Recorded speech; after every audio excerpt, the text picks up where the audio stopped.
নমস্কার বন্ধুরা, আজ আমরা আপনাকে এমন কিছু ভুলের কথা বলতে যাচ্ছি যা আপনার জীবনে কখনোই করা উচিত নয়। এই ভুলগুলি করতে থাকলে আপনার জীবন নষ্ট হয়ে যাবে। মানুষের ধ্বংসের সবচেয়ে বড় কারণ হলো এই তিনটি ভুল। কিছু মানুষ কিছু গুরুত্বপূর্ণ বিষয়কে হালকাভাবে নেয়, যার কারণে শেষ পর্যন্ত তাদের অনুতপ্ত হতে হয় এবং তাদের জীবনও নষ্ট হয়ে যায়। আর আজকে এই ভিডিওতে আমরা জানতে যাচ্ছি যে কোনো নারী যদি তার স্বামীকে শারীরিক সম্পর্ক করতে না দেয় তাহলে তার সাথে কি হয়। বন্ধুরা, আজকের এই ভিডিওটি খুব তথ্যপূর্ণ এবং বিশেষ হতে চলেছে, তাই ভিডিওটি শেষ পর্যন্ত দেখুন। বন্ধুরা, এক সময়ের কথা, দেবর্ষী নারদ নারায়ণ জপ করতে করতে পৃথিবী ভ্রমণ করছিলেন। তখন তিনি দেখতে পেলেন যে এক যুবক রাতে জঙ্গলের দিকে খুব দ্রুত এগিয়ে যাচ্ছে। দেবর্ষী নারদ সেই যুবককে দেখে মনে মনে ভাবলেন, রাতের এই সময়ে সবাই যার যার ঘরে নিশ্চিন্তে ঘুমাচ্ছে, কিন্তু এই লোকটি বনের দিকে যাচ্ছে কেন? এ ভেবে নারদ সে ব্যক্তির পিছু নিতে থাকে। কিছুক্ষণ পরে যুবকটি একটি কুঁড়ে ঘরের কাছে পৌঁছে যায়। সেখানে একটি খুব সুন্দরী মহিলা কুঁড়ে ঘরের বাইরে দাঁড়িয়েছিল।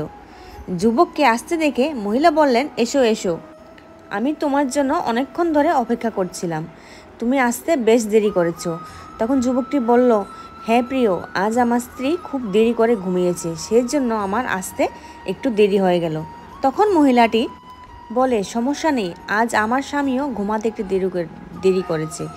বন্ধুরা, দেবর্ষী নারদ দুজনের কথা শুনছিলেন। তখন মহিলাটি বলে, চলো আমরা দুজন তাড়াতাড়ি কুঁড়ে ঘরের ভিতরে গিয়ে জীবনের আসল আনন্দ উপভোগ করি। এই কথা বলে দুজনেই কুঁড়ে ঘরের ভিতরে চলে গেলেন। দেবর্ষী নারদ এটা দেখে আশ্চর্য হয়ে গেলেন এবং বলতে লাগলেন, বাহ, পৃথিবীর নরনারী দুজনেই বিবাহিত, তবুও দুজনেই তাদের জীবনসঙ্গীর সাথে প্রতারণা করছে। তাদের মধ্যে সামান্য লজ্জাও নেই আর ভয়ও নেই যে নিজের স্ত্রী বা স্বামীর সাথে বিশ্বাসঘাতকতা করা কত বড় পাপ। বন্ধুরা, এই ঘটনা দেখে দেবর্ষী নারদের মনে অনেক প্রশ্ন জাগতে শুরু করে এবং তারপর সে প্রশ্নের উত্তর জানতে দেবর্ষী নারদ নারায়ণ জপ করতে করতে দ্বারকার দিকে যেতে লাগলেন। কিছুক্ষণ পর দেবর্ষী নারদ দ্বারকা নগরে পৌঁছান, যেখানে ভগবান শ্রীকৃষ্ণ সিংহাসনে বসেছিলেন। তারপর দেবর্ষী নারদকে আসতে দেখে ভগবান শ্রীকৃষ্ণ বলেন, এসো দেবর্ষী, দ্বারকায় আপনাকে স্বাগতম।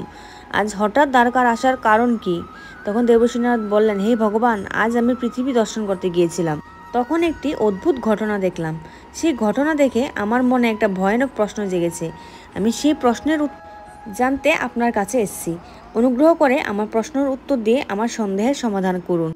তখন ভগবান শ্রীকৃষ্ণ বলেন, হে দেবর্ষী, আপনার প্রশ্ন বিনা দ্বিধায় জিজ্ঞাসা করুন, আমি অবশ্যই আপনার প্রশ্নের উত্তর দেব। ভগবান শ্রীকৃষ্ণের কাছ থেকে এই কথা শুনে দেবর্ষী নারদ বলেন, হে ভগবান, আমি আপনার কাছে জানতে চাই, কেন কিছু মহিলা তাদের স্বামীদের শারীরিক সম্পর্ক করতে দেয় না? মানুষ কেন তার জীবন সঙ্গীর সাথে প্রতারণা করে? মানুষ তাদের জীবনে কেন তিনটি ভুল করে, যার জন্য তাকে সারা জীবন অনুতপ্ত হতে হয়, এবং যারা সেই ভুল করে না তাদের জীবনে সবসময় সুখী থাকে? কোন তিনটি কাজ একজন মানুষের জীবনে কখনই করা উচিত নয়?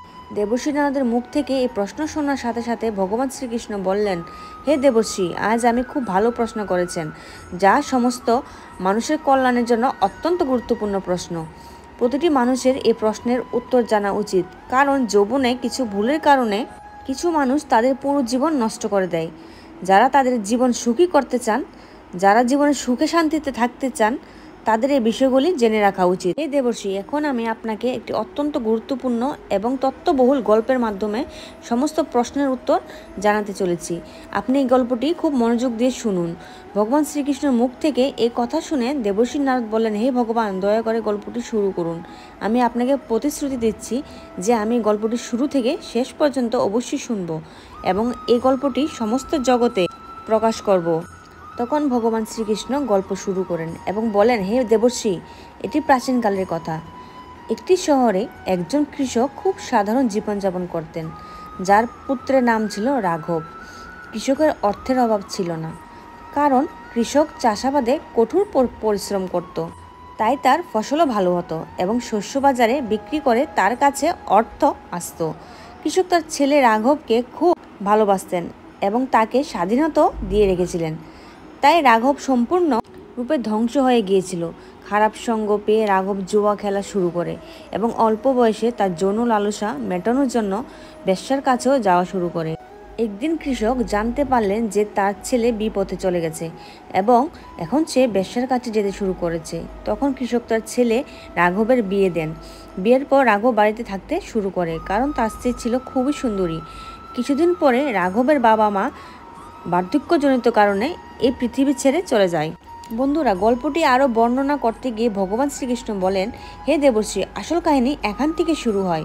রাঘবের স্ত্রী খুব সুন্দরী ছিল, তাই রাঘবের লালসা কমাতে শুরু করছিল। কিন্তু রাঘব তখনও জুয়া খেলার অভ্যাস হারায়নি। তাই রাঘব তার সমস্ত ধন সম্পদ জুয়ায় হারিয়েছিল। এখন তার কাছে টাকা পয়সাও ছিল না, আর তার কোনো দক্ষতা ছিল না যে কোনো কাজ করে অর্থ উপার্জন করতে পারে। কারণ কোনো ব্যক্তি যদি রাজার কাছে কাজের জন্য যেতেন, রাজা প্রথমে তাকে জিজ্ঞাসা করতেন তিনি কি করতে পারেন। যদি তার কোনো ভালো দক্ষতা থাকে তাহলে রাজা তাকে কাজ দেবে, আর কোনো দক্ষতা না থাকলে তাকে অকেজো ব্যক্তি মনে করবে এবং সেখান থেকে বের করে দেবে। বন্ধুরা, এরপর ভগবান শ্রীকৃষ্ণ বললেন, হে দেবর্ষি, একজন ব্যক্তির দক্ষতা তার পরিচয়, আর রাঘবের কোনো দক্ষতাই ছিল না। অতএব তিনি তার জীবনের এমন এক পর্যায়ে পৌঁছেছিলেন যেখানে কোনো ব্যক্তির আফসোস করা ছাড়া আর কোনো কিছুই অবশিষ্ট থাকে না। রাঘবের 2 ছেলে ছিল এবং দেখতে দেখতে তাদের বিয়ের বয়স পেরিয়ে যাচ্ছিল। তাদের বিয়ে করতে অর্থের দরকার ছিল এবং রাঘবের কাছে একটি পয়সাও ছিল না। এখন রাঘব প্রতিটি ছোট জিনিসের জন্য মরিয়া বোধ করতে শুরু করে এবং তার শরীরের ক্ষমতাও সম্পূর্ণরূপে নষ্ট করে ফেলছিল। একদিন রাঘব তার স্ত্রীর কাছে লালসার বর্ষবর্তী হয়ে গেলেন। তখন তার স্ত্রী বললেন, এই পৃথিবীতে মানুষের সবচেয়ে বড় সুখ শুধু যৌনতা নয়, বরং কঠিন পরিশ্রম করেও পরিবারকে সুখে রাখা। যারা যৌন লালসায় অন্ধ থাকে তাদের এমনই সর্বনাশ হয়। বন্ধুরা, এরপর ভগবান শ্রীকৃষ্ণ বলেন, এখন আমি যে 3টি ভুল বলতে যাচ্ছি তা খুব মনোযোগ দিয়ে শুনুন। 1 নম্বর ভুল হচ্ছে, যারা যৌবনের প্রথম দিকে ভালো শিক্ষা ও দক্ষতা শেখে না, তারা তাদের জীবন ও কর্মজীবনে অনেক সমস্যার সম্মুখীন হয়। আপনার এই ভুল আপনাকে সারা জীবন কষ্ট দিতে পারে। 2 নম্বর ভুল হচ্ছে কাজ পিছিয়ে দেওয়ার অভ্যাস। যৌবনকালে কাজ পিছিয়ে দেওয়ার অভ্যাস থাকলে এবং সেই সময়কে সঠিকভাবে কাজে লাগাতে না পারলে ভবিষ্যতে এর জন্য অনেক ক্ষতি হবে। এর কারণে ভবিষ্যতে আপনার লক্ষ্য অর্জনে আপনাকে অনেক অসুবিধার সম্মুখীন হতে পারে। 3 নম্বর ভুল হচ্ছে ভুল সঙ্গ থাকা। আপনার যৌবনকালে খারাপ সঙ্গে পড়া এবং খারাপ অভ্যাসের প্রতি আসক্ত হওয়া আপনাকে ভবিষ্যতে উন্নতি করতে বাধা দেবে এবং আপনাকে ধ্বংসের দিকে নিয়ে যাবে। এছাড়াও সবচেয়ে গুরুত্বপূর্ণ বিষয় হলো আপনার স্বাস্থ্যের যত্ন না নেওয়া। যৌবনকালে শারীরিক ও মানসিক স্বাস্থ্যের যত্ন না নিলে পরবর্তীতে অনেক রোগে আক্রান্ত হতে পারেন। অতএব আপনার স্বাস্থ্যের যত্ন নেওয়া খুব গুরুত্বপূর্ণ। রাঘব যৌবনে অনেক ভুল করেছে, তাই আছে অনেক সমস্যার সম্মুখীন হচ্ছে। মানুষের জন্মের পর শৈশব থেকে যৌবন পর্যন্ত ব্রহ্মচর্যের পর মানুষ বিবাহিত জীবনে চলে যায়। বিবাহিত জীবনে আসার পর সন্তানের আকাঙ্ক্ষা করে, সন্তান হওয়ার পর তারা পুত্রবধূর আকাঙ্ক্ষা করে, তারপর তারা বৃদ্ধ হয় এবং সেই ব্রহ্মচারী জীবনে ফিরে যায় যেখান থেকে বিবাহিত জীবন এসেছিল। তাই ব্রহ্মচারী থাকি ভালো। সব বাজে অভ্যাস ত্যাগ করে কঠোর পরিশ্রমে মনোনিবেশ করুন। ঈশ্বর অবশ্যই আপনার কথা শুনবেন। বন্ধুরা, গল্পটি আর বর্ণনা করতে গিয়ে ভগবান শ্রীকৃষ্ণ বলেন, হে দেবর্ষি, যারা আমার সাথে সত্যিকারের হৃদয়ে যুক্ত থাকে তারা কখনোই কোনো সমস্যার সম্মুখীন হতে পারে না। রাঘবের অনেক খারাপ অভ্যাসের মধ্যে একটি ভালো অভ্যাস ছিল, তিনি প্রতিদিন সত্যিকারের চিত্তে পূজা পাঠ করতেন।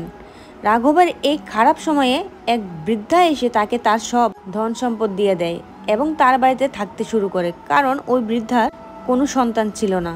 তারপর রাঘব তার উভয় ছেলেকে বিয়ে করায় এবং পুরো পরিবার সুখে থাকতে শুরু করে। বন্ধুরা, ভগবান শ্রীকৃষ্ণ এভাবে দেবশ্রী নারদকে গল্পটি বর্ণনা করেছেন। এই গল্প কেমন লাগলো কমেন্টে লিখে জানাবেন। আপনি যদি ভিডিও থেকে একটু হলেও জ্ঞান অর্জন করতে পারেন তাহলে ভিডিওতে একটি লাইক দিন। শেষ পর্যন্ত ভিডিওটি দেখার জন্য আপনাকে অসংখ্য ধন্যবাদ। এখনও পর্যন্ত যদি ভিডিওটি দেখে থাকেন তাহলে আপনার কাছে অনুরোধ, আমাদের ইউটিউব চ্যানেলটি সাবস্ক্রাইব করে কমেন্টে জয় শ্রীকৃষ্ণ, রাধে রাধে অবশ্যই লিখুন। দেখা হবে পরের ভিডিওতে। ভালো থাকবেন, সুস্থ থাকবেন। রাধে রাধে।